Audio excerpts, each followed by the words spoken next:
Welcome back sa ating mga balitang basketball. Naging aktibo sa ngayon itong si Bam Adebayo patungkol sa pagbabago sa kanilang kupunan sa Miami Heat. Ayon pa mismo sa impormasyon galing kay Anthony Chiang ng Miami Herald, itong si Bam Adebayo ang nangunguna patungkol sa mga pagbabagong ito. Ayon pa mismo kay Bam Adebayo ay naging maganda ang shake-up ng kanilang kupunan at dahil yun sa pagdating ni Norman Powell. Itong si Powell ay magbibigay pa ng flexibility sa kanilang opensa. Ito yung kulang sa kanila sa nagdaang season. Si Wiggins kasi ay hindi umayon sa kanilang inaasahan na maging certified third option sa opensa para sa kanila.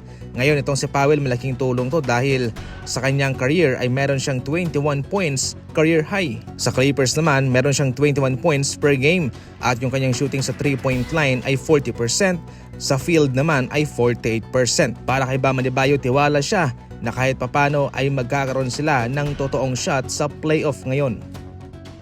Malibang sa timbang at sa kanyang kakulangan sa depensa, naging rason din po ng Dallas Mavericks na i-trade itong si Luka papuntang Los Angeles Lakers ay dahil rin po sa kanyang malaking kontrata na matatanggap sa kanila. Pero sa ngayon nga, kahit na mayroon pang panibagong extension itong si Luka sa presyong $165 million, ayon sa datos, mas malaki pa rin ang kikitain itong si Anthony Davis mga idol kumpara kay Luka. Kung pagsasamahin, lamang pa nga ng nasa $25 million itong si Anthony Davis kumpara sa sasahurin nitong si Luka. Totally hindi po nakatipid itong Dallas Mavericks kay Anthony Davis. Mas malaki pa nga yung kanyang sahod kumpara kay Luka. Gayunpaman ay nangyari na yan at abangan na lang po natin kung ano ang magiging resulta nito sa season na ito mga idol. Kung sino nga bang mas magkakaroon ng magandang record, ang Lakers ba o ang Dallas Mavericks?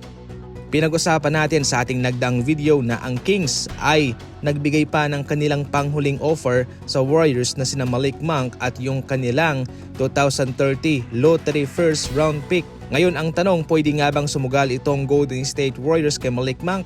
Well, hindi. Kaagad na tinanggihan ng Golden State Warriors ang offer na iyon sapagkat si Malik Monk lamang yung kanilang matatanggap dahil yung first round pick ay protected. Ibig sabihin nun, mayroong tsansa na mapunta sa kanila at mayroong ding tsansa na hindi. Nakadepende sa performance ng Kings. Although isang certified na shooter itong si Malik Monk na siya namang natitipuhan itong si Coach Steve Kerr, yung mga ganyang estilo ng mga manlalaro. Marami rin naman silang mga shooter din sa kanilang kupunan mga idol. At kung sila'y susugal pa rito kay Malik Monk ay siguradong maraming mga shooter, mga shooting guard ang masasagasaan sa pagdating niya sa Golden State Warriors kapag natuloy. Kaya kung mapapansin nyo, yung kanilang gusto ay mga forward, center o mga gwardya na kanilang maititrade din kung kinakailangan. Kung si Malik Monk veterano, hindi ito akma sa kanila at marami na silang mga shooter sa kanilang kupunan.